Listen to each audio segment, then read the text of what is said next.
Attack them without being afraid. Attack. And you are playing well. You are playing well. You need a little bit confidence, more confidence in the last situations, okay? Os he puesto la mejor defensa es la buena selección de tiro. No perdamos balones. Vamos a tirar. Que fallamos, vamos a defender. Pero hay que tirar. No vais a gastar una puta falta en un contraataque en todo el año, ¿no? Es imposible. Es imposible gastar una falta en un contraataque. Play basketball, it's not going to be easy. You need to respond. You're responding, I give it to you. But you need to put up your heads a little bit now. No lo entiendo, chicos, no lo entiendo. Hay que jugar los 40 minutos.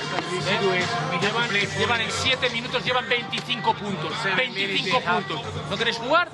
Vamos en el tercer cuarto. Para. Listen to me, everyone. I don't recognize you, We are not playing our things in offense.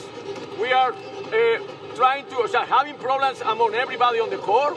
But what's happening here? Vamos, tíos, vamos. Nuestros errores hacen que ellos jueguen al partido. If we keep this mentality playing, they destroy us, sure, No, wait.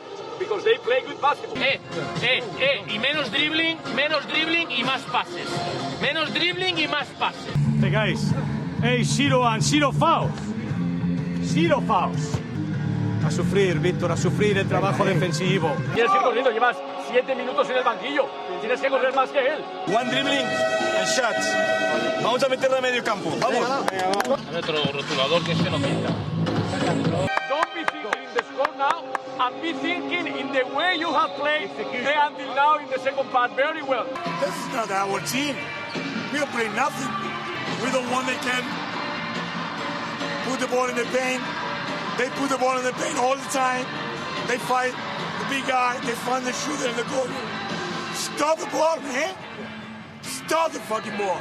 Vuelves a top, pero no te vuelves loco porque no va a meter otro. No va a meter. Quiero decir, ha metido 3, bien, se ha hecho daño y tal.